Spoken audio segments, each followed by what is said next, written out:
Welcome to The Explainer. Today, we're diving straight into how India's most controversial criminal cases acted as powerful catalysts for monumental legal and societal change. It's honestly a fascinating look at how the boundaries of a nation's justice system get tested, stretched, and ultimately redefined by the very crimes it's trying to punish. Okay, so here's our docket for today. We're going to explore how historical events reshape the law by looking at the spectacle of murder, tragedies changing rape laws, economic scandals, and finally, the lasting legacy of these landmark crimes. Let's get right into it. Section 1. The spectacle of murder. These are the crimes that absolutely captivated a nation. Now, this brings us to a foundational question for this whole explainer. What exactly happens when a society is forced to confront a crime so shocking, so polarizing, that the legal system itself has no choice but to evolve? Because, the law isn't just some dusty book of rules. It's a living document, and it constantly reacts to human nature at its absolute extremes. The 1959 Nanavati case is a textbook example of this clash. You had Commander K.M. Nanavati, a highly respected naval officer who killed his wife's lover. The defense strongly argued it was a heat-of-the-moment killing, making it culpable homicide. But the prosecution? They pointed to some pretty chilling premeditation. They noted that Nanavati dropped his family off at the cinema, went to his ship to literally sign out a rifle, and then deliberately sought out the victim. The fallout here was completely unprecedented. The public, and actually a jury of his peers, deeply sympathized with Commander Nanavati.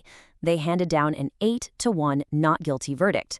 But the higher judiciary wasn't having it. They relied strictly on the letter of the law, not public sentiment or morality.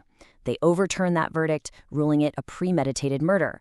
And that massive disconnect between public emotion and legal rigidity, it ultimately led to the complete abolition of jury trials in India. No more juries, just judges. Fast forward a few decades, and the 1995 Tindore murders just absolutely horrified the nation. Sushil Sharma shot his wife, Naina Sawhney, to death, but it was his attempt to dispose of her body in a hotel restaurant oven at Tindore that turned this into a nationwide sensation.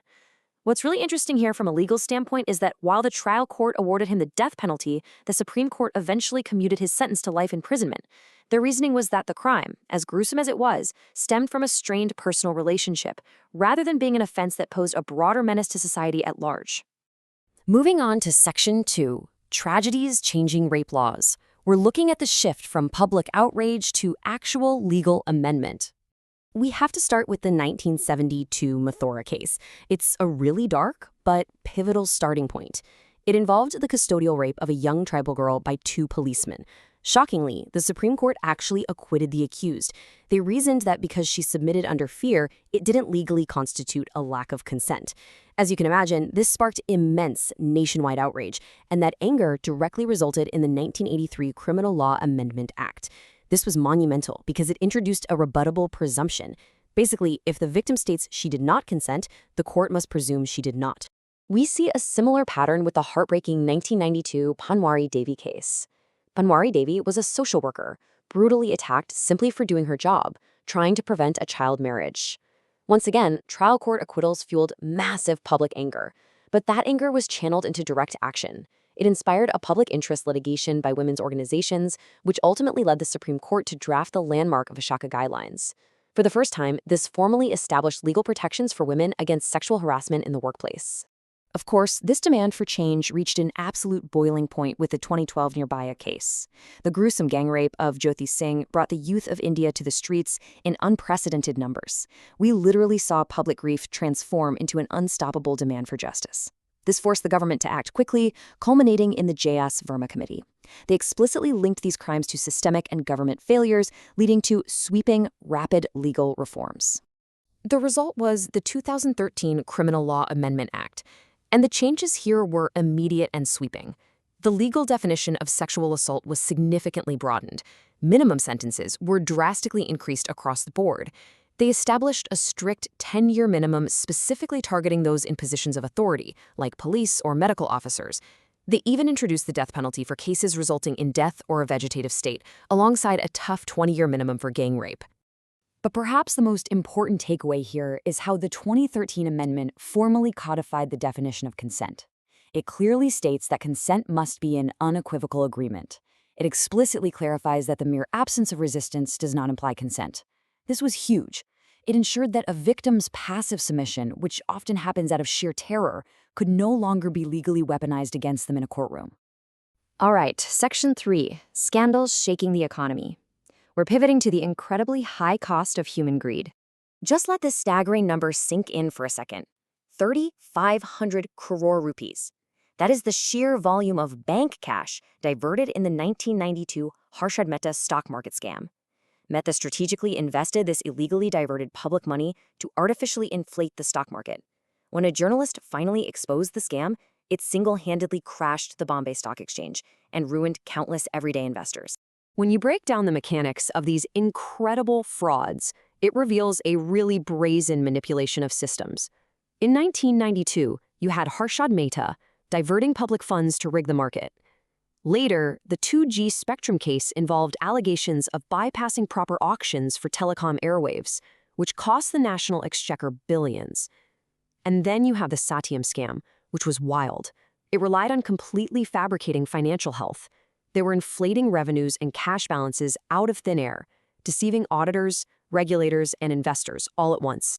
And hey, this trend of financial manipulation definitely didn't stop in the 90s. It rolled right into the modern era. Tycoons like Vijay Mallya took out astronomical loans, we're talking roughly 9,000 crores, to prop up Kingfisher Airlines before just fleeing the country. Similarly, Nirav Modi exploited banking loopholes to obtain fraudulent letters of undertaking. The systemic impact is what you really need to take away from this. These aren't just isolated corporate thefts. When public trust in state-run financial institutions is damaged, it directly impacts everyday citizens whose life savings rely on the integrity of those banks. Finally, Section 4, the legacy of landmark crimes and how they continue to shape modern India. You know, the legal system's reaction isn't actually always about handing down punishment. Sometimes it's about prevention, and sometimes it's about honor. For example, the DK Basu case led to strict guidelines requiring arresting officers to wear clear name tags, a direct effort to prevent custodial torture and deaths. On a completely different note, the heartbreaking 1978 Bila Ranga case, where teenagers Geeta and Sanjay Chopra fought so bravely against their kidnappers before being murdered, inspired the creation of National Bravery Awards for Children. Society is constantly adopting its protocols in direct response to the unthinkable. There's also a really poignant truth found in the 2010 Khushbu defamation case.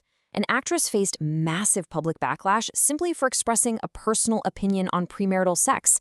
The Supreme Court ultimately quashed the complaints, protecting her right to free speech. But the uproar itself highlights a delicate, ongoing struggle in society. It's that constant tension between tolerance, public outrage, and the actual letter of the law. So, as we wrap up this explainer, we really have to look at the legal framework we rely on right now and ask ourselves, what's next? Which of today's controversies and headlines will be the catalyst for tomorrow's systemic change? Because the law is never truly finalized. It's always watching, and it's always reacting. Thanks so much for joining me, and keep questioning the systems around you.